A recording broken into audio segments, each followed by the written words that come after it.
podcast night here at Baxter's 942 in the Highlands. Also Service Industry Tuesdays here. Shout out to my home, away from home, where I do my shows. They take good care of me. They take good care of the people. Half price drinks 4 to 7.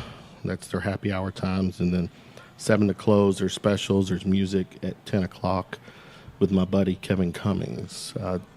Tonight, people know you. You make some incredible posts on Facebook. Thank you so much. That's how we somehow connected. And Wayman, welcome to the show. It's a pleasure, man. Thank you for the invitation. No, I knew. Don't take it easy on me, by the way. Man. Let's have a great conversation. I'm strapped in for a ride myself, so.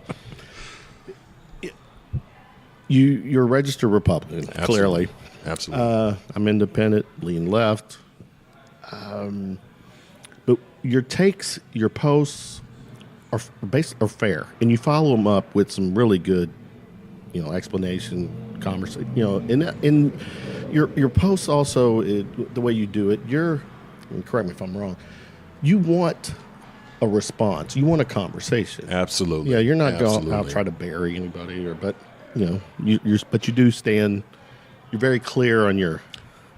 I think that's what a good conversation is, right? So you got to stand your ground and protect the values and the thoughts that you have. Once you're an adult, you've earned the opinions that you have. You believe that you've been exposed to good knowledge from the people who've been your teachers, your mentors, and people you follow and aspire to model. So when I post and it's clear and it's about a conversation. Mm-hmm. And thanks for pointing out that I'm never trying to bury anybody. No, I don't get that. There are people who I disagree with, of course, vehemently, and you can see from Facebook posts that have people coming from my throat sometimes that I try not to directly. There's probably one or two guys that I've now started going in on. But everyone's a badass on social media, and that's I do. If I didn't do this podcast, I've told people this, I would be on there very little to none. I got you, yeah. Because it's very combative, and again, people are they're really tough on behind a keyboard. Yeah. But the thing I want to make clear is that as much as I spend time in that social media space, because it's very efficient, it's a great way to reach people that you wouldn't normally have a conversation with. I'm also out there and trying to make change, trying to get involved in my community, taking care of my family, trying to volunteer time. So I hope that people recognize that it's not just I'm combative on social media. There are some folks who can attest that I'm out there in the real world trying to make our community and our world a better place. Right. Yeah, absolutely. And I see that. I read it, and I think you stand by it. Thank you. So before we get started, I've got some topics I'm going to throw at you and there's some of your posts, and I want you just to elaborate more on those. But give us a little background on you. So my story is it's not an unusual story. I grew up in the housing project, single mom. That story. Cotter Homes, which gave me a very interesting insight on the city that we live in, and I think back to growing up and my perceptions of the world that I lived in and what I've come to understand the world that I live in to be, and it is just a story that is a part of every post that I put out there that this world has many players in it, right? So from the poorest to the richest. And we all add to the fabric of this country and this world, So I come, I think, from a place of credibility, right? Because I witnessed things coming up out of the projects that show where people oftentimes show their worst face, right? When they don't think that you have any value to their living in life, they're willing to show you their ugliest face. Agreed. So I've had the pleasure of seeing people in their unguarded moments addressing a community or the things that they do that never make the news. And then I meet them in the public sphere and they've got their public face on. Right. So I've seen different dimensions of our local political operation. I've seen the local dimension of how people have gotten to where they are now in prominent positions. But my personal story, again, a single mom coming out of the projects. My mom worked hard, got her CNA license, and worked us out of the projects, moved us to the Russell neighborhood, which during the late 90s was a great community like Parkland and Park Duval, has come to be, it was a pretty safe neighborhood, and I spent my teenage years there before I went to U of L. Right. Older brother, and otherwise just a guy who grew up in the West End, and started a family young at 19, and I've helped raise 5 kids, and am proud of the people they are. Even if they weren't my kids, I'd say that they're great human beings. So there was a lot of my youth that was invested there. When I had some pretty amazing high school and early college friends that went on to great career success, I was raising kids and doing the 9-to-5 thing at the same time. And now I think that as they're older and they can, handle their own and they have their own lives that they're building, I've spent more time and am spending more time out there doing what I think is my purpose, which is connecting with people and exploring what technology can do to help people improve our world. At what time did you have this epiphany that this is the direction you were going in? There were 2 major epiphany points. One, when I was a teenager, I was on the corner of 6th and Chestnut. Me and my family, my mother raised me on the TARC system, so I'm used to public transportation. I just remember standing at that intersection, and I said, you know what? All this media that I enjoy watching, I can create my own media. I can tell a story. I can create something. At the time I wanted to be a television producer, and I was looking at the WHS head, studios there. Right there. Yeah, I was like, I want to be in media, and that was really when I said, okay, it's not just a matter of being a consumer of information. I can now communicate out to people and probably a message that people want to hear. Mm-hmm. And then but this is before social media.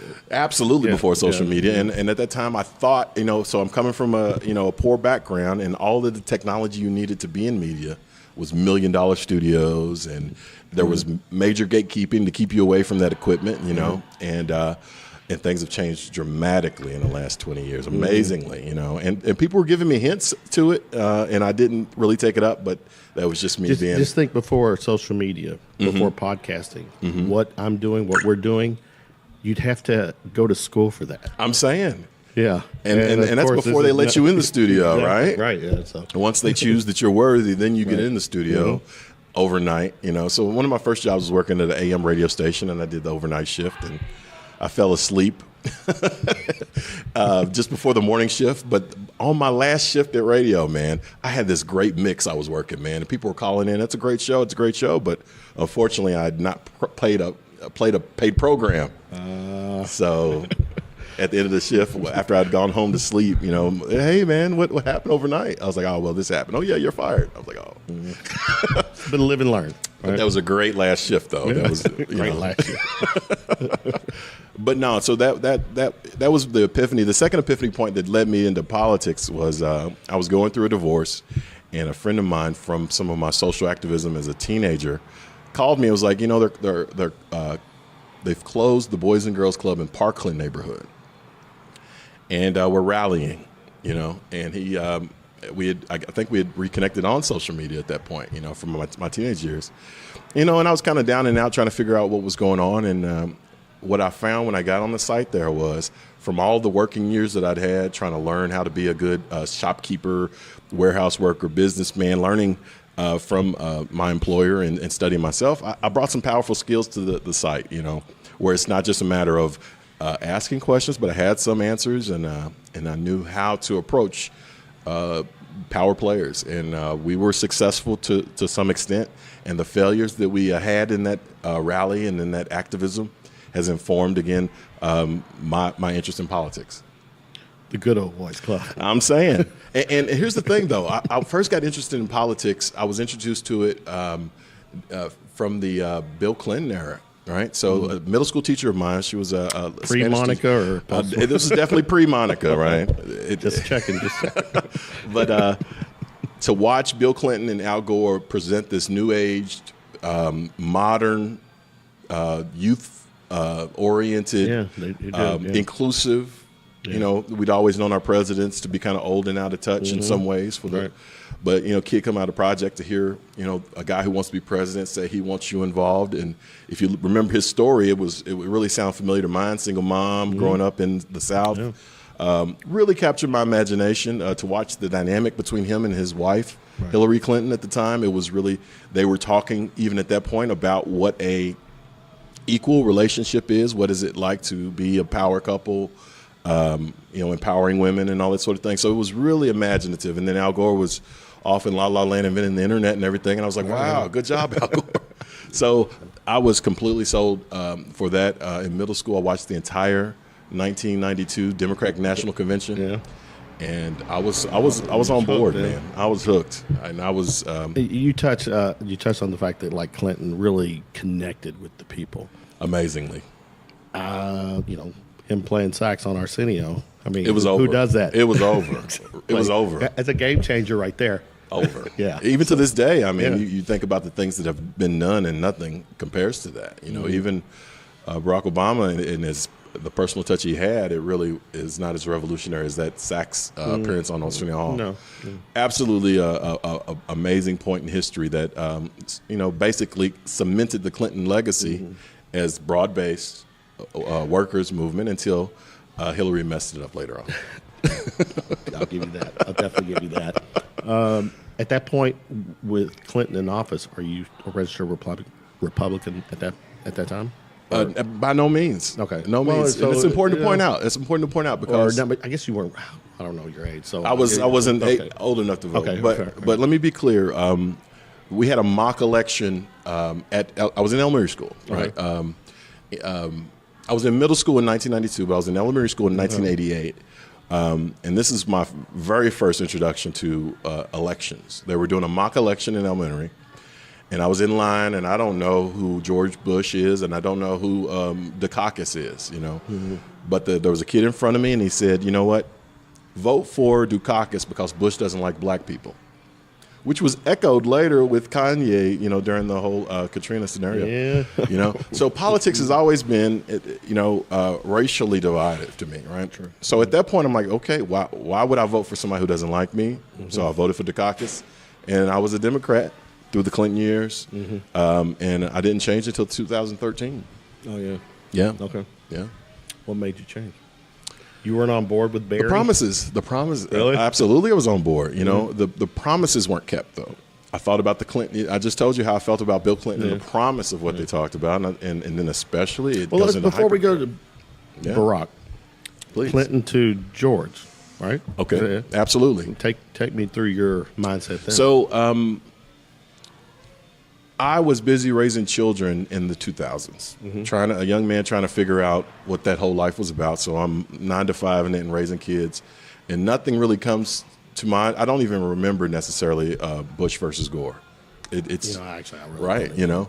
What I remember is 9/11. Right. So I remember that we didn't.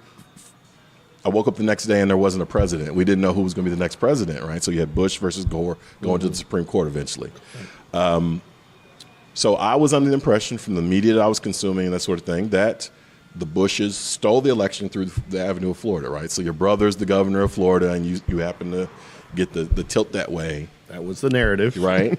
And so now the Supreme Court doesn't want to intervene. They send it back to that decision, so you're the president now. So I think, okay, the Republicans have stole it again. They're crooks. They're elitists. That was my perception at that point, But then 9/11 hits. And I don't understand the world I live in anymore, right? Because it was my understanding that our government had everything under control. So now they hit at our heart, and now I'm like, the world's not what I thought it was. I agree. So I think we all were trying to figure out, what does it take to keep us safe? As much as we have political disagreements, the Bush's approval rating, I think, almost approached the 90 percentile after that. Right after it, yeah. So we all want him to win. But then comes Patriot Act and all these things where we're like, okay, are we going too far? But do we want to be safe? And I was in the middle of that, trying to say, okay, what do we need to do to be safe? What do we need to do not to be in war forever? Right.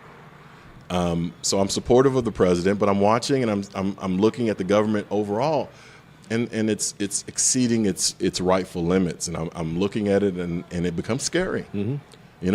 Guantanamo Bay, the atrocities that happened in some of these rendition nations and that sort of thing. It's really kind of a dark era for our country. But at the same time, I'm like, okay, but I still want my kids to grow up in a safe nation. So that was part of the dilemma. with George Bush Jr. Stay with George W. there. Please. First conspiracy Nice. topic question to throw at you. Please. 9/11. Oh, whoa. Oh. Inside job. That is a good question. Let's explore the two different sides of the coin. Go ahead. Okay. Oh, wow. I didn't think we were going to go here this quick. Let's do it, though. Let's do it. Timeline stuff. I think that we all have heard the story of, what is the likelihood that for the first time ever, a steel building collapses under a fire that by many scientific analysis suggests would not be sufficient to collapse the building. So I'm attuned to that, right? Because I want to hear the story. I want to hear, because all of the things that led up to that are odd.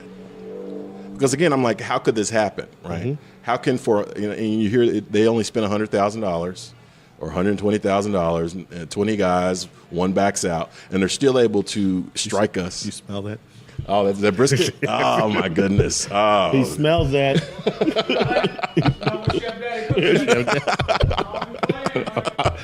Woo. All right, we'll be right back after this Give me a commercial. Ric Flair. We'll be right. Woo! So yeah, so I'm attuned to that. I'm very curious about that. Some of the conspiracy theories go a little bit too far with some assumptions, but there are many odd things that I'm willing to say happened that day, and even the 9/11 report acknowledges and leaves kind of hanging some things that just do not add up, right? So, a couple of weeks ago, I revisited. I had one of those YouTube nights where I wanted to go back and look, and it's unreconciled in my mind. This is what I will say definitively, that whoever executed or planned that, I don't think we quite understood what fully happened. I don't think we understand what fully happened. Mm-hmm. So whether in my mind that there might have been more going on in those buildings than they have disclosed to us because of the utter and total destruction of those extremely well-constructed structures. Mm-hmm. Isn't it sad to think, though, and this is where I go with it, is Please. that if it was an inside job, Mm-hmm. they were willing to sacrifice 3,000 people for their agenda. And we've seen That's sickening. We've seen, this is what I love about this country, though. We've seen in recent years, the FBI has declassified many things from the 60s. And Right. so it's kind of a rolling date of declassification. Okay. I got you. Help me I'm out with there. you. Jeez. Cut. Can we tell you? Declassification. Yes. Conjunction junction. So we can look back during the that whole period of assassinations, and the FBI is finally kind of letting some of that stuff kind of hang out there. And specifically, we see that there were false flag strategies of the CIA and the FBI back in the day that lend credence to the idea that it is possible for the greater good that the leaders of this country will do things that we would think were atrocious to preserve the republic. I touched on this part of starting to record. I don't know the exact number. I'd Google it. But it's in the trillions. When right before 9/11, who was not Cheney's the vice president? Who was the Secretary of Defense? Do you remember? It was Rumsfeld. Rumsfeld. Yeah, he in an interview clearly says the Pentagon cannot account for whatever trillions of dollars that conspiracy theorists back in are still then and now still say that there's that government within the government, these secret black op projects. And did you see the movie Vice with I have not. Oh, yes, I did. Absolutely. That's Cheney. That's an amazing movie. Yeah, I haven't seen. I've heard so much about it. Please see it. I saw it 2 weeks after its release over at. Was he the real guy? Was he the guy? He was the guy. Yeah. He was the guy, and it was based off of our government's big. Yeah. He was a part of our government since the 70s, and it really lays out how he and Rumsfeld met and their entrenchment in the history. You got to know the history. Right. A lot of times we try to talk about the immediate news headline. Fair. Dial back the history, and it clearly shows that Cheney was one of the youngest chief of staffs for Ford. Right. So Ford is a guy who months before was a representative, and then he's ushered into the presidency. So you need a guy who knows how to run the show. So he's used to dealing with a chief executive who doesn't quite know the details. That's a good point. And that's 30 years before he becomes the vice president. So he knows how to contain the presidency and run the ancillary pieces. And that's what they address, I guess, in the movie Vice, that he struck a deal that said, okay, these are the things that I'll take care of. You take care of the more ceremonial things. I'll take care of the housekeeping. Right. Which included military. Which include the bulk of the responsibilities of the president. Or that money. Which is tragic, man. It is absolutely tragic. So that's the thing that, whether we're talking about local politics or we're talking about national politics, there are men and women who know how to usurp power, who know how to circumvent our beautiful republic and the democratic principles that we have in place. And I'm the kind of guy who I just want to strengthen dialogue so that the big us, the we the people, can approach these with solutions. I know that if I'm a guy, one of the things that the African American community and all of us learned in the 60s and 70s was that if it's just one guy, the powers that be or nefarious forces can eliminate the one guy and stop a movement. But if it is an informed community, then the change can be real and can be permanent. So the posts that I do on social media, the work that I try to do is not just about Wayman getting out there and saying that he's the champion. It's about broadening the base of folks who are informed of the issues that are going on. Information. Absolutely. Yeah. And then to even take it one more level of complexity, to subject myself to scrutiny and the messages that I put out there so that it could be kind of vetted, right? So if I'm wrong, then somebody's going to call me. But a lot of times, people are not able to call some of the fundamental things, like what we're talking about. Certainly they're not going to acknowledge it, but this is unveiled truth about exactly how men govern each other. Right. Fair. So, all right. That's George W. Barry comes into play. Change. Amazing. I was spending some time in Chicago during his election. You were on board with him. I was on board. I definitely was on board. I was worried about him, though. I did not believe that this country was ready for a black president. Oh, totally. Yeah. So, and I don't think I was the only one, again, talking about things that don't normally get talked about. The House of Representatives approved funding for him to have Secret Service earlier than any candidate had ever been approved for it. I was worried for him. And it was right. They don't do that if there wasn't basis for it. Of course. Right? Got to be. So he wasn't even the nominee for the Democratic Party, and he has Secret Service protection, which is never how it is. I actually didn't know that. So that was before. He wasn't even nominated, right? So he's still there's probably 3 or 4 people still in the running. It was Edwards, I think, and Clinton, and I think Biden may have still been in at the time. I could be wrong. But so he gets that protection, which in some ways may have given him an advantage in some ways, right? Because I think obviously Hillary was still receiving Secret Service protection, but some of the other candidates had to kind of make their own way through advance and all that sort of thing. So I was on board. I was worried, and I didn't think the country was ready. And a lot of the news people were talking about how there would be this false reporting of the polls where people would say that they're for him and then actually not go and vote for him. So I fully expected that we were excited about the candidacy, but we were not going to elect the man. We elected him decisively. Very, and there was no after. Like I said, I was used to 2000, where you wake up the next day and there's not a decisive winner. Before we went to sleep, absolutely, that fantastic event in Grant Park. And I was in the suburbs of Chicago, and I didn't go just because that was a game-changing moment in our lives. I've never seen anything like it. So. We may never see anything like it again. It was a mix of Hollywood. Female, maybe. I don't know if it'll have that pageantry, though. I don't know. We'll talk. We'll go. Yeah, absolutely. Yeah. So I was absolutely on board. I'm seeing somebody who looks like me become the president of the United States, which many of us thought may not happen in our lifetime. Again, a guy who's able to engender optimism, right? Because we had spent many years under the challenges of the war on terror, global war on terror. So it was very, very sad. It was very, very kind of a suppressive kind of thought about what the government was and how it served us.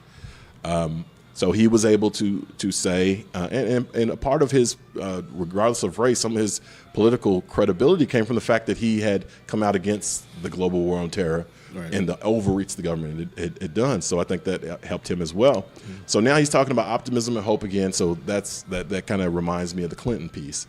So I was completely on board, and I was even on board in 2012. Going into second term, especially when Romney talked about, when he was on the hidden video talking about disregarding the non-elites, right? Basically focusing on the Republican base. Exactly. And I forgot the term that he used. Yeah, that was that one term that really was like, did he just say that? I'm saying, and I actually donated it. The next day I donated using a T-Mobile text. Which I couldn't afford to do that, but I was just like, that. What a terrible thing to say about the American people. Yeah. So I was on board until 2012. Yeah, but then 2000, I have to Google what he said. But I'm saying, please. But then it's the second term, which by accounts that come out now, he was the former president Barack Obama was beaten. During that contest with Romney, he was exhausted. He was not all the way in it. Mm-hmm. And there's stories how Axelrod had to go to him and just really cheer him back up. Especially the first debate didn't go well. So regardless of his race, the question is he the champion for the issues that you care about at that point? And as an individual, he was a little bit discouraged and wore out by just the politics of it all. But at the same time, too, especially his second term, the GOP controlled really everything. I mean, to my opinion, we were looking at the results of these 4 years. Okay. And isn't that the thing? Do we not just want an African-American president? Do we also want him judged as a leader? Because regardless of his race. Agree. No, that's probably the greatest miracle of it all. That's probably the best thing, that not only was he the president, but he was judged like any other president would be judged. Fair. That makes it a real thing. And we were looking at the results and some of the results he was not able to achieve in the middle of this great recession. Here's Romney's taking with the video with he's dismissing the 47% of the nation that's government dependent, and his quote was, "My job is not to worry about those people." Oh my goodness! Can you imagine? Yeah, that is outrageous, and it gave us a glimpse into some of these elitist leaders of ours, and I was appalled. Mm-hmm. So that's even 2012. Yeah. Come 2013 in the local sphere, right? So I told you I got called off the couch during divorce in 2012, and now 2013. I'm looking at results. I'm looking at the community that I grew up in, looking the exact same and deteriorating in the West End of Louisville. Right. After the Obama administration this is the way I put it, with stimulus, right? We know that the economies are broken. We're going to borrow $900 billion and infuse it into the communities that need help or the economy. Mm-hmm. With stimulus, we had as much money as we will ever have, so that anything that didn't get done during stimulus may never get done. So when you look at the spending, when you go back, and they were very earnest about trying to do transparency reports about where stimulus money went. Right. When you look at where stimulus money went in Louisville, Kentucky, it didn't hit blocks that I cared about. Mm-hmm. I saw political appointees, political cronies getting rewarded. And that surprised you, though.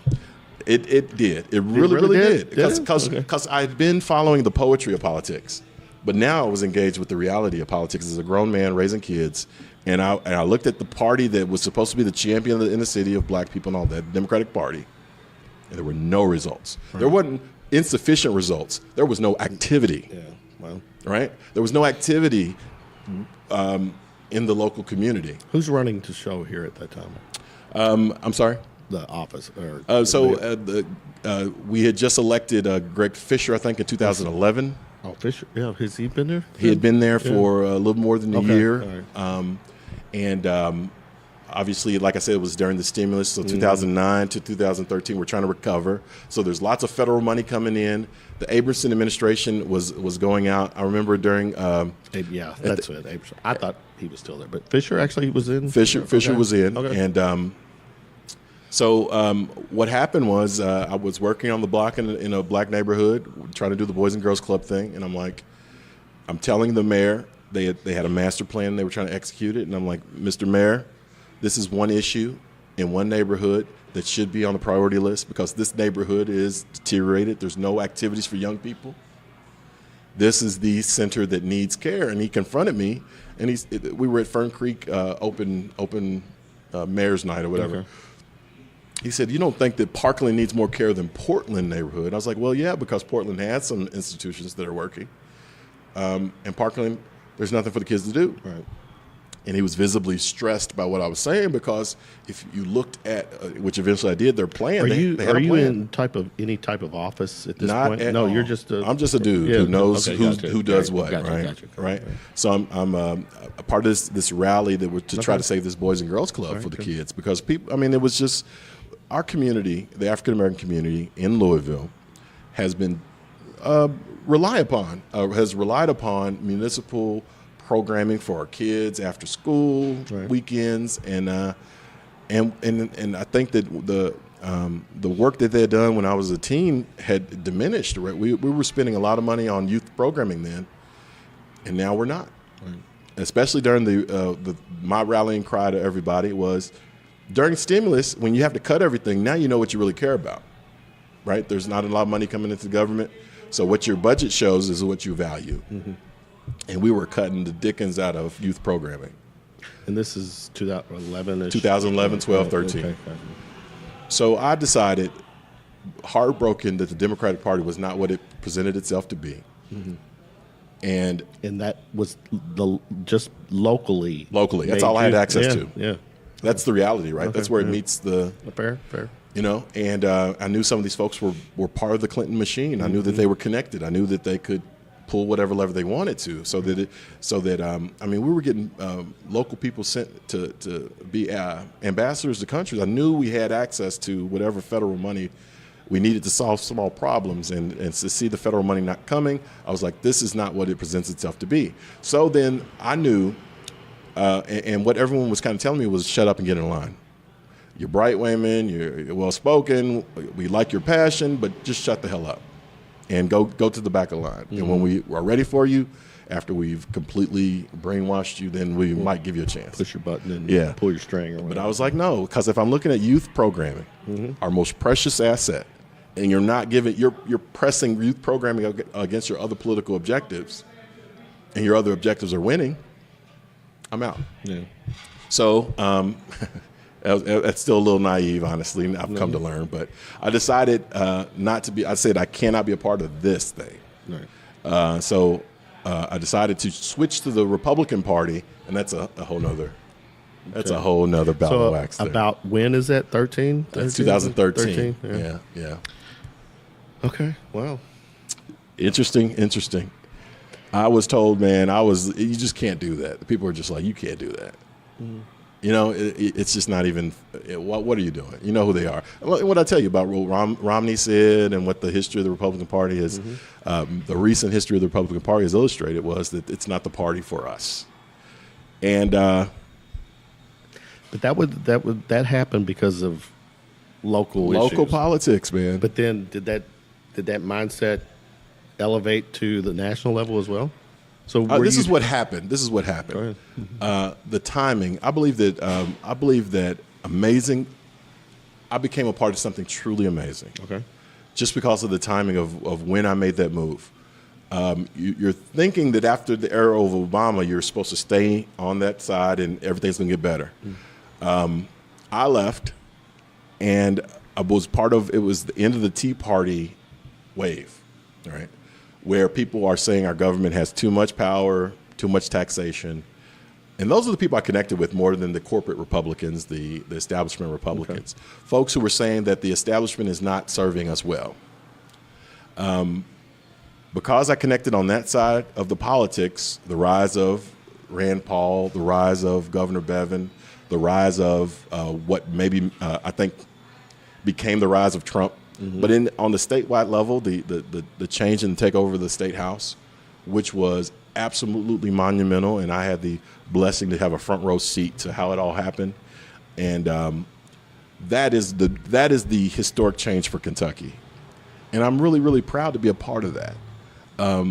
As somebody who wants to be an activist, I recognize that race is important, but race is not everything. Okay.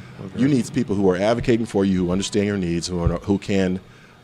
Race is important, but it's not an excuse. Not at all. Yeah. Not at all. I think that as you approach equity and equality, it needs to fall away so that if you can compete, and because we want equality, we don't want revenge. Right, we don't want to be handheld or to be pacified. Right. Yeah. I think that the people I grew up with and my ancestors were strong, amazing, talented people, and the tragedy of slavery and all of the remnants of that is that when you work hard in an unequal environment, you don't get the fruit of your labor. That's against God, I believe. If someone's willing to work hard, they should participate in the benefits of what they've done. Fair enough. So before we get into racism, I just think let's say let's be fair to our fellow man. So as we approach equality, I'm excited to say, and I'm excited to believe that we are better off than we were, a generation ago, in some ways. Okay. But we're letting it slip away because of some political magic. Promises that have no basis in the activity that political people are doing for inner cities in America. And ironically enough, I believe that Donald Trump talked about it more than Hillary ended up talking about it in the election. Bernie Sanders hit on it a little bit, but Donald Trump hit it squarely on the head, and I think that was part of why he was able to eke out a little bit more support across the electoral map. Yeah, that's why it worked in Michigan and Wisconsin, because those cities no, I totally agree. Need that attention. I'm independent. I didn't vote for Hillary, so whenever who did you vote for? I didn't vote for Trump either. To me, it was just two bad choices. Yeah, I got you. Let's stay with Trump, and before we're going to talk a little bit of Trump, and then I've got some other topics I'm going to throw at you. Please. You good with him so far? So far, so good? Or? Absolutely. I think that he is he is not exactly a role model as it pertains to but many we things. Knew that people, actually, here's the thing. People who knew Trump, I knew of Trump before the politics. Yeah. Just from, is a celebrity. I mean, absolutely. So he's a brand maker. He's WWE Hall of Fame. Right. Going back those days. Absolutely. So he's show. He's ratings. He's flash. He's salesmanship. Yeah, sales and a he likes the light. Mm-hmm. He likes, but yeah, most people knew what they were getting with him. Absolutely. And he was, he preached, against the system, against this, he was going to drain the swamp and all that. That clearly resonated with a lot of people. That actually, several things, a lot of things about him did appeal to me. And then there's things that don't. Absolutely. What's the main thing that you would disagree with about? I know you're supposed to ask the questions, but I'm curious. No, it's a two-way street. Absolutely. I guess one of the things is that I just feel that him and his administration has not done enough to keep the divide that's happening. Mm-hmm. I've always felt that, this is prior to Trump, that we're a very racist country. It's tough out here. Yeah, when Obama was, a lot of people just bit their tongue. They weren't able to be them because they couldn't say it or get away with it. With Trump, a lot of people do feel empowered, I feel like. And I'm going to throw this out. This is just how I feel. I feel like every racist voted for Trump. But not every Trump supporter is racist. I've got tons of people. I've got tons of friends who were 100% behind Obama that voted for Trump. And I know they're not racist. This is one of the things I got to say. Bring it. I have met a lot of racist Democrats, man. So I have to disagree with you. Okay. You get down in the South, you get down into different places, power matters more than personality and politics, right? So if you have to be a Democrat in some county, you'll be a Democrat because you want power. And you're racist as heck, you know? So I'm going to say that in Jefferson County, in Kentucky, and if you just open your mind and your eyes, it is a brand that Democrats don't want to be labeled racist, but No, I agree. they're totally all agree. in there, man. So here's what I think we're dealing with, though, sincerely. What you just described, man, I believe is the Democrat, it's the Democrat line that this man is dividing us. I don't believe it's true. I believe that we are spiritually at war with each other. I mean, you think about all the shootings that happen, white on white shootings, black on black shootings. Let me backtrack a little bit. Please. And maybe I said this wrong. Please. Do I think he's dividing us? Maybe not necessarily, but I think his words enable a group of people Okay. that have come out, done things. Let's said talk things. Charlottesville. Let's talk That, Charlottesville. Man. Charlottesville, Come on, let's the do mosque, all this stuff. They just where- won the national championship the other They night, did, so yeah. I'm proud of that. And community. actually, pretty. Actually, it's a very fascinating story to be a 1 seed and lose to the 16th seed the year That's- before. but then to come back and win it all, that's though amazing. if I that love double that. dribble would have been called against Auburn, they might have Don't won. do But that. anyway, Don't yeah, do that. anyway. Don't do that. No, but so here's the deal. Go. He said something that in polite society we're trained not to confront. He said something that pisses people off tremendously. He said, first of all, it was the line, you know, there were people on both sides, right? He confronted one of the CNN reporters and asked, is there any culpability on behalf of the liberal activists who initiated conflicts with these alt-right and racist folks? That is a legitimate question. Very legitimate. It's a legitimate question. Absolutely. What ended up happening was completely illegitimate, and I don't think anybody supports the ultimate loss of life that occurred. What I will say is that there was a lot of organizing by left political activists in the campaign that would make the average listener of this podcast, the person who watches Pat's cast, say, wow, why did we talk about Russian collusion when these were the strategies that the Democrat Party and activists in that alignment were conducting? So, for example, how many of the interruptions of Trump rallies were authentic versus how many were planned and organized by political activists? I'd ask anybody to answer a percentage of that. So now this is a strategy of sending people into a hostile situation to initiate a conflict to validate a narrative.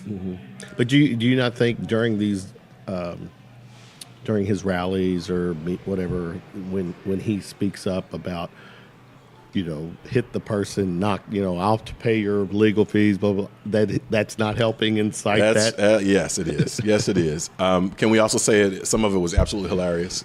Oh, it's great. Totally unpresidential. It's so WWE. But, you know, we talked about that. We're both fans of entertainment. Yeah. So he's an entertainer.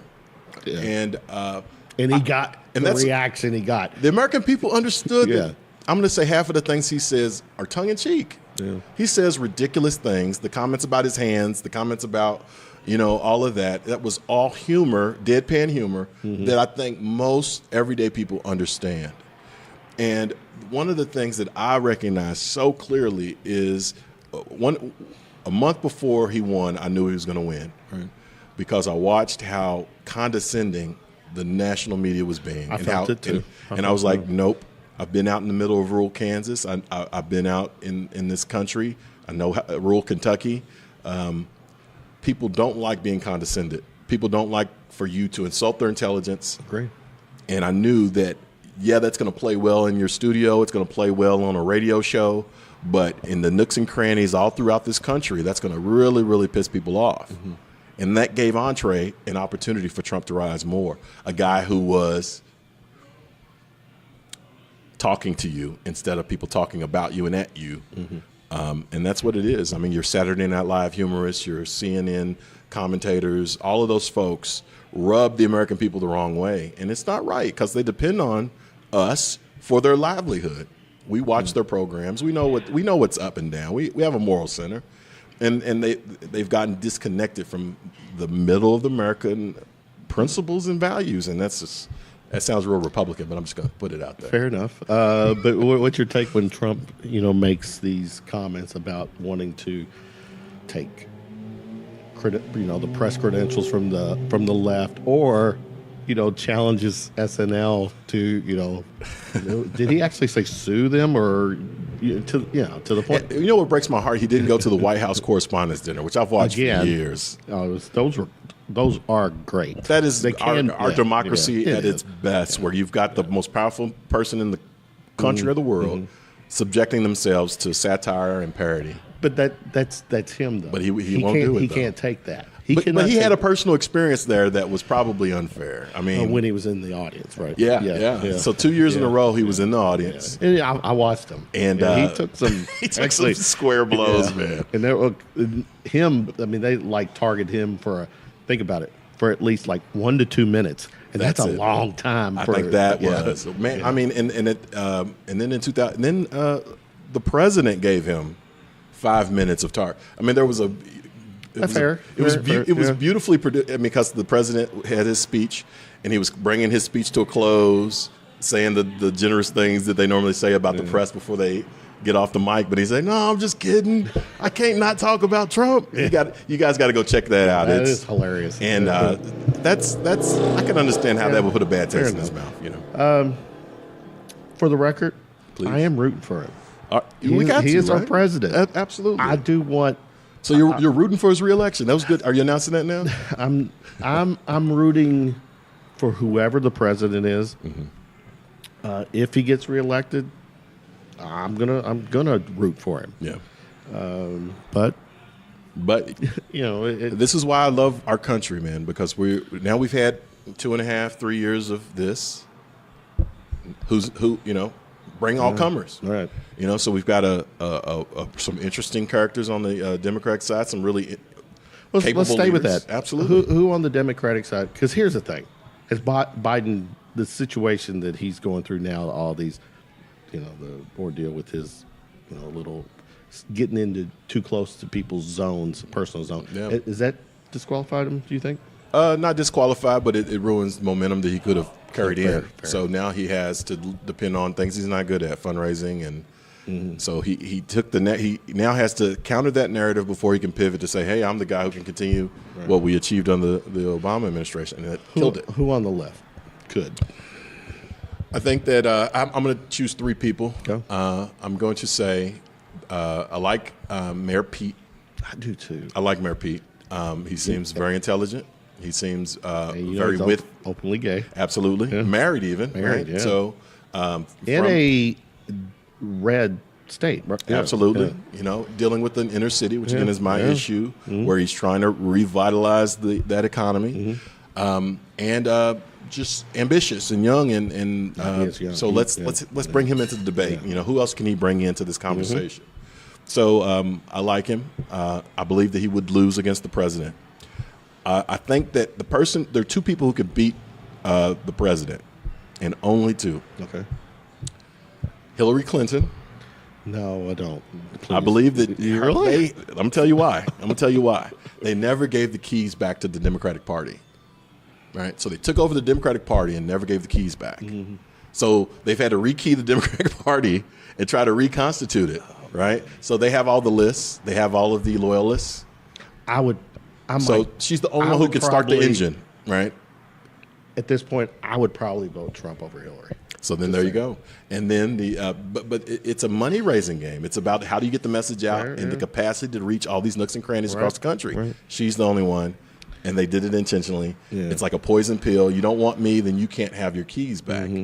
And I believe that that's on the table. And so then, if not her, then whoever she chooses to anoint with their influence, and Kamala Harris, because she has a prosecutor style that I think that the president would have trouble That intellectual, yeah, Absolutely. Yeah. But also not just intellectual, pointed.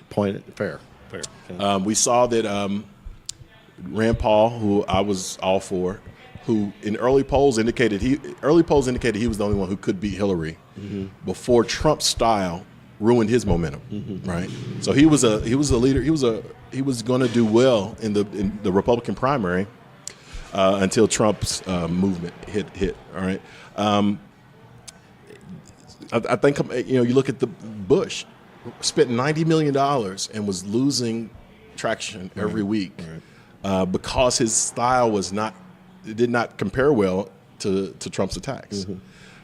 Clinton, she never punched back at him sincerely, right? She demeaned him and his supporters and kind of tongue in cheek made fun of him, but she never did a good job of debating him, in my opinion. I think Kamala Harris can do it. I think that all of the other folks, because of the field, won't be able to rise above in time. Okay. I've told my friends, if you don't know their name today, they can't win. Fair enough. Because the cost it will take for them to tell you their name, tell you their narrative, they'll run out of time before the election. Right. All right. I got you've posted some good stuff on Facebook, so I'm going to throw some topics at you. We got about 15 minutes, so just making a lightning round. Kind of a lightning round. Really, your take.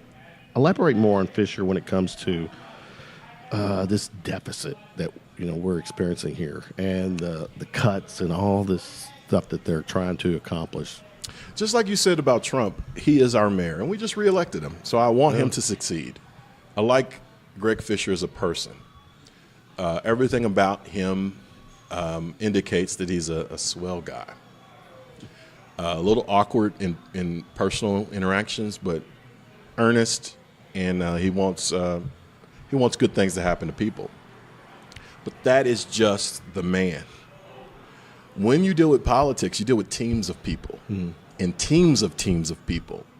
So that's what you're really dealing with when you look at Metro Louisville government.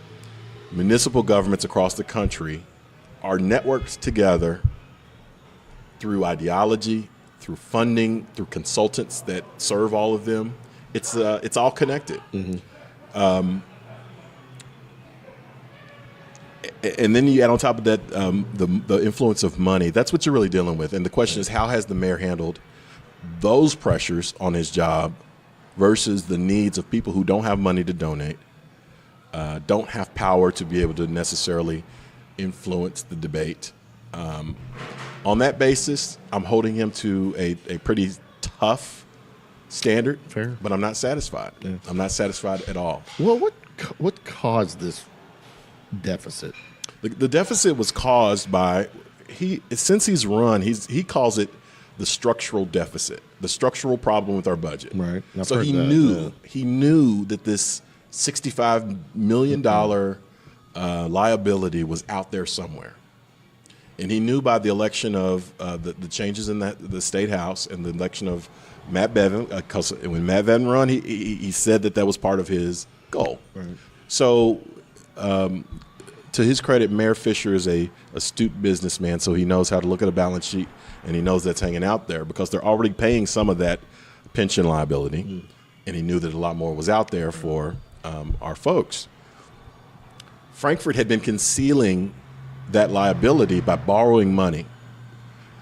They were borrowing some of the money, and they were not paying their part of the deal 2000 to 2009 as the liability, the shortfall of the stock options and all that. I mean, the stocks and that sort of thing were not covering what retired people needed. Gotcha.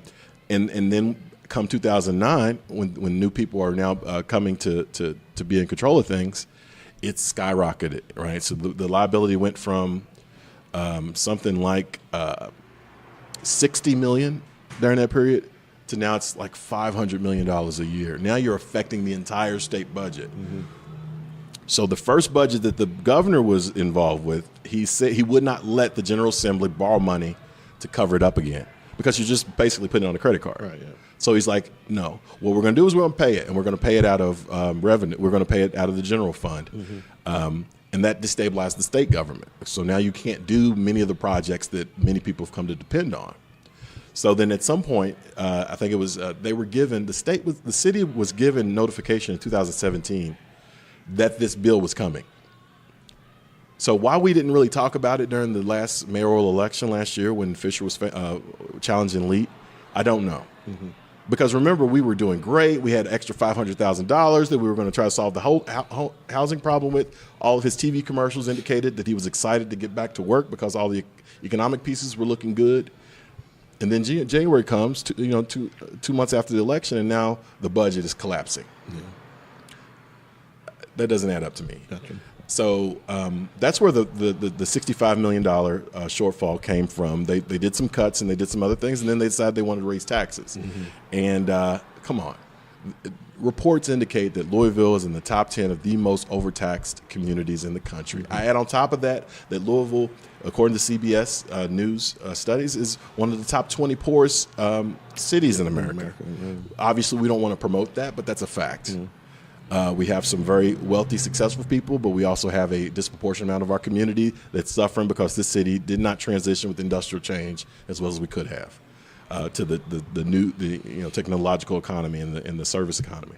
So that's how I feel about the mayor's job. I mean, it's all about results, isn't it? Right? If I was in a job as I've been that is judged by a manager, they judge me on my results. We need to judge people on their results, not on their charisma, not on their talking points, mm-hmm. results. So that's how I feel about the mayor, and I think he's a strong guy. He can handle a little criticism from a guy like me, and I just wish we had more people who were able to offer honest, loyal opposition. There you go. I like that. Yeah. Legalization of marijuana. Support that? I think we're doing it the right way. We're starting with the medical need, right? We're trying to get people who need the medicinal value of this plant and chemical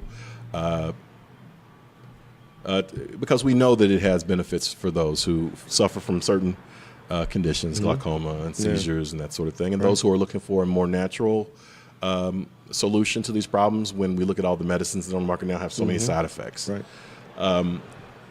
So now Adam Edelin, who's running for governor, has put forth that he is for complete decriminalization of use of marijuana, which is, I guess, the right next step to pursue. So how do I feel about it personally? Is it the right next step? Here is my perspective. This is my concern. Okay.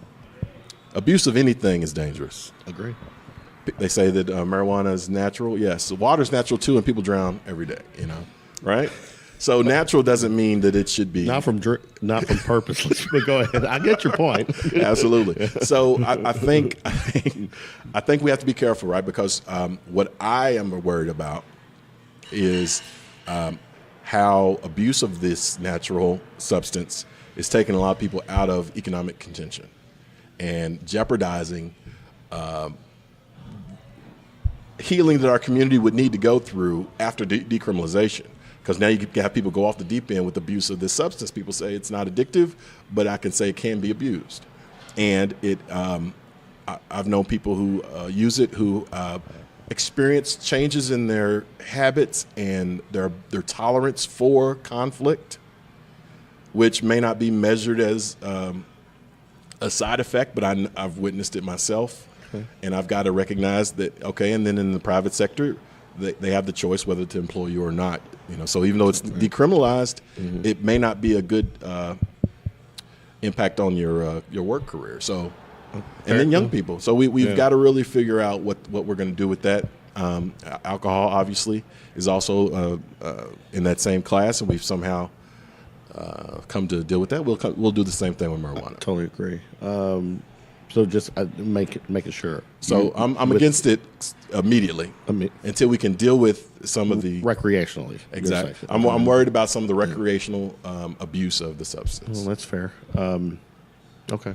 So we've got to really adapt to understand how we're going to handle that part of it. But I'm totally on board with Edelin's take on prison reform. Obviously, that's mm-hmm. where he's going with this and I touched on this before we start recording. If there's one thing this country's good at, It's locking up young black males. Absolutely. And a lot of young black males this is marijuana. It's the first offense. Yeah. It starts the ball rolling. So. You know, you have an encounter with a law enforcement agent, and the presence of that starts a chain of events. And also, by it being a prohibited substance, it's been used by illegal entities to create economic opportunity for young black males, and it seems, and so that's the thing that really bugs me, is that our young men see trade of that, you know, to get involved in legal sales and use of that as legitimate as starting a small business, or, you know, and we have real problems that need to be solved. I'm really excited about a walk towards decriminalization, but fundamentally, and my passion is all about economic development, housing and urban development, rebuilding our inner cities, man. So you can take away all of the ills, but if you have no plan, if you have no vision, if you have no leadership, There's got to be. There's got to be, man. It's got to happen at the same time. Yeah. And I mean, we just don't know what our cities are for anymore. You know, we walked away from them in the 50s and 60s with the suburban dream, and we let the infrastructure rot. You know, when it gets cold here in Louisville, the plumbing and the sewer system starts exploding like confetti and all that sort of thing. We've got to reinvest in our cities, and that doesn't mean moving the people out who live there, involving them in that revolution, that reconstruction. Gotcha. And I'm really passionate about that. And you've heard there's some really interesting things happening in Washington, D.C., and no one is really talking about it because it's inconvenient to the standard political they versus us. Right. There's some great things that are happening in housing, in HUD. There's some great things that we're talking about doing in transportation with the stimulus for the rural and the inner city reconstruction. And I just wish we could get to the real subjects instead of, we saw the Mueller report come out. I think we were going to talk about that at one point, where we spent so much energy talking about there and there's nothing there. What could we have been talking about? Are we for sure that there's there's nothing there. You know there's nothing there.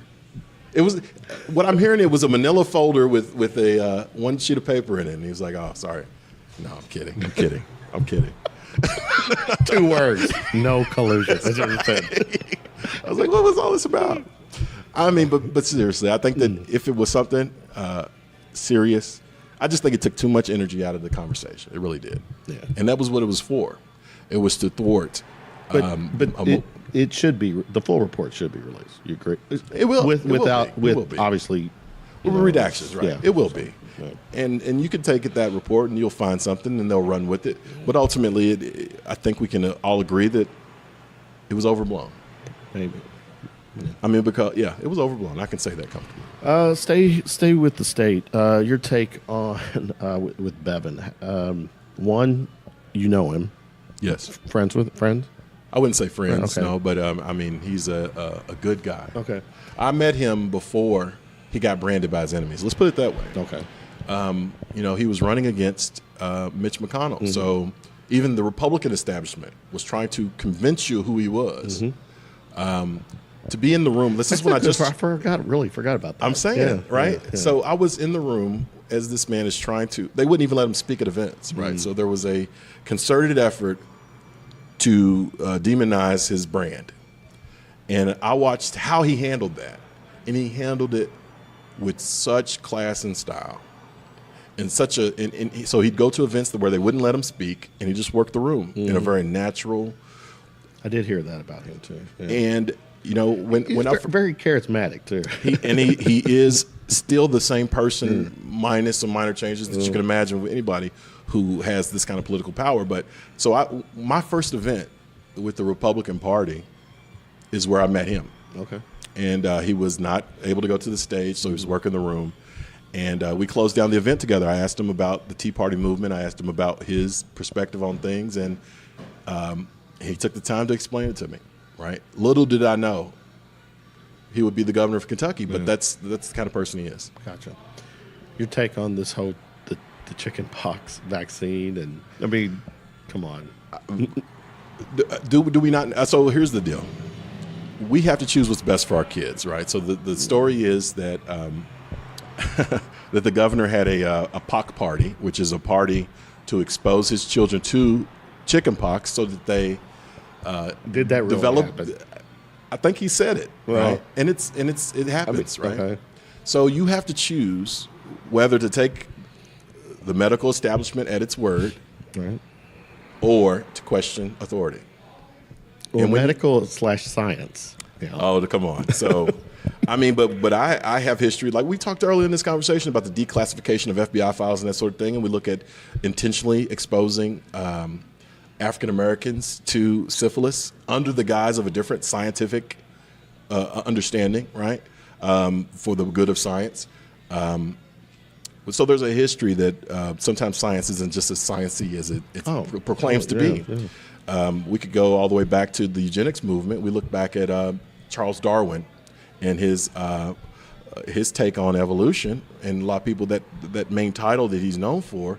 The rest of the title was in eugenics and in the evolution of races or something like that. Okay. So that whole it was the Nazis that leaned on some of that science to be the foundation for their move. So we can't take anything for granted, and when it has to do with our kids, we got to do our best to do what's best for them. And Absolutely. so we know that there are side effects to many drugs. Are we to assume there are no side effects for, these inoculations that are almost mandated? So Okay. A couple more before we get out of here. I've got to throw some conspiracies at you. let's do it. So they try to drown us out when we start talking. Yeah, that's Big Brother's hearing us talking about conspiracies. And you're like, are we alone in the universe? No. How old's the Earth? The Bible tells me clearly that the earth is 4,000 years old. So you do go by the Bible. I do, but here's the deal. Here's the deal. The Bible talks about the scope of the earth, in my opinion. We're now learning that there's a lot out there. And I believe that we are not, I comfortably believe that we are not the only intelligent life in the universe. Agree. And I think that anybody who thinks that that's impossible hasn't looked out on, look at the stars tonight. So when I was out in Kansas and had the experience to see what the sky looks like without all the light pollution. And I was amazed, really, really amazed. We've been separated from the natural world so dramatically in this everyday living, man. I agree. And the awe of nature and God's creation should make us all feel like, and I'm sure that a lot of times many of us who watch this podcast can remember going to the ocean for the first time and how you felt about that and That's that a sort good of thing. example, yeah. So I think that that's totally appropriate to look to the skies and say, I do not know. I don't think there's anything in the Word of God that precludes me from saying that. If there's intelligent life out there, which I do believe, is the God that you believe in their God as well? Oh, wow. I'm going to say yes. Yeah. Because if you think about So the you think power. you truly is one God? Absolutely. In If you- the billions? I'm going to say why. Can I say why? Yeah, please. If you look at the intricacy of DNA just by itself,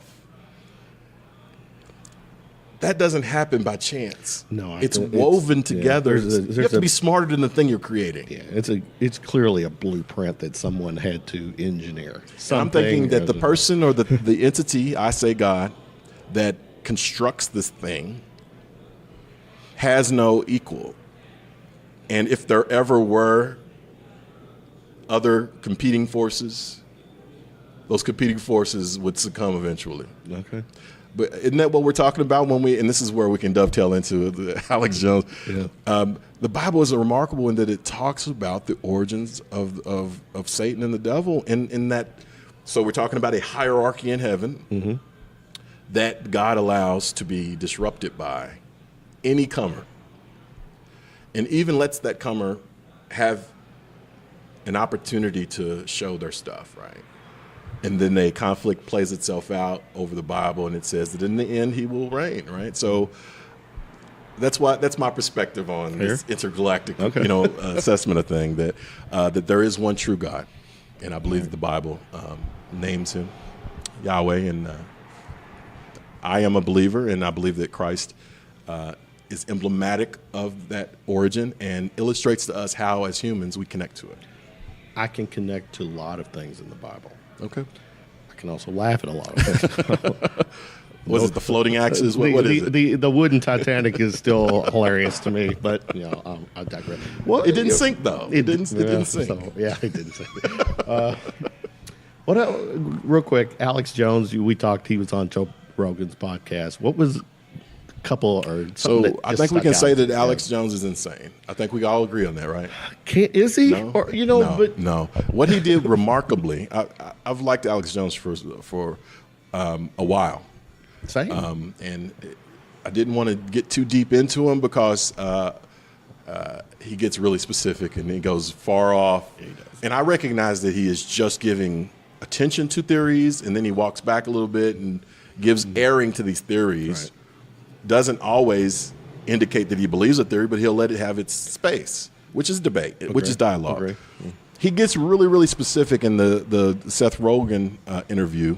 Joe Rogan, I'm sorry. It's a totally different interview.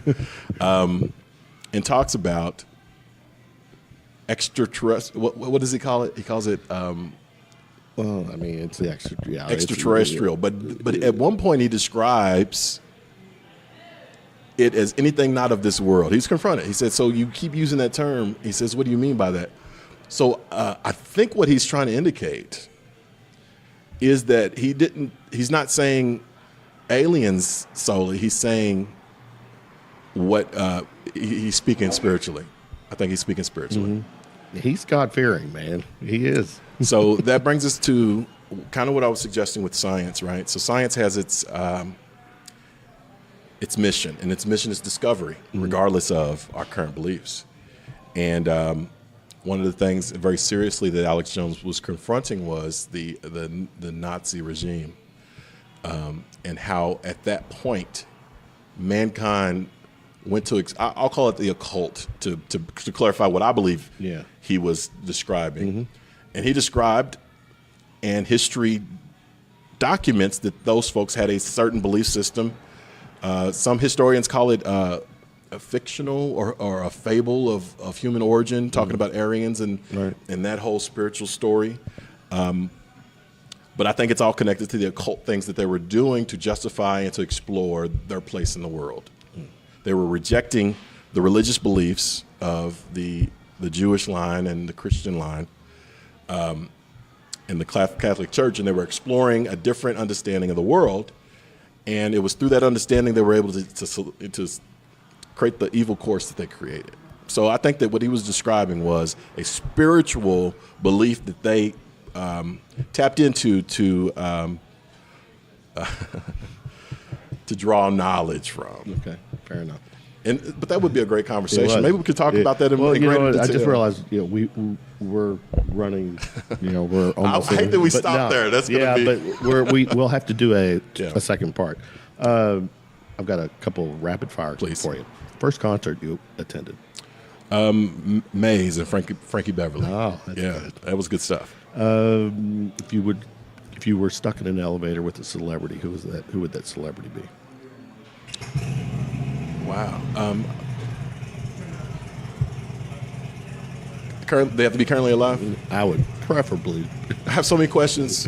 For? I'm going to say Janet Jackson. I want to talk to Janet. I want to know what that family went through. I want to know what's real, what's not real. You want to go that far? I want. Yeah. I mean, that whole Motown lineage is amazing creatively. But then for that family to go into the stratosphere, so they have a perspective on the whole world, politics, that's a good point. family, being black in a world that hasn't always loved black, and they were able to move that needle. That needle's so hard to move, right? So totally agree. That's a good choice. Janet Jackson. I'd get her number too. And of course, I apologize to anybody who's offended by that, but I would. Jackson, if you're pet peeve. Give me a Wayman pet peeve. I hate people who leave debate and then make it up, who leave the intelligent part of a conversation, and then make it personal. I hate that. I hate that when you're having trouble to make it personal. I do it using humor, right? If somebody has a good point on debate, I like to go ahead and say, you might be right. Mm-hmm. And then I'll stick a jab in. But there's some people who are very serious that at the end of their intelligence is anger and violence. Mm-hmm. And a lot of those people, it's because either they have no recourse to, or they can't accurately or in a good way respond to your comments or your takes, or you've just blown them, you buried them. So, I'm not saying that I buried people, but I have a lot of people who agree with me. Facts are still facts. If anybody gets mad over the facts, then it's on them. Absolutely. If you had a superpower, what would it be? I want to time travel, man. There's so many. I want to go places and that's a good how one. Did they build that pyramid? A nice little segue, because my last one that I'll throw out is if you had access to a time machine. Oh wow, okay. And you can go anywhere in the past to observe. You're not going to change the past. You're not going to change the future. You're just going to observe, just an era, anywhere, location. Where would you go? And observe and interact.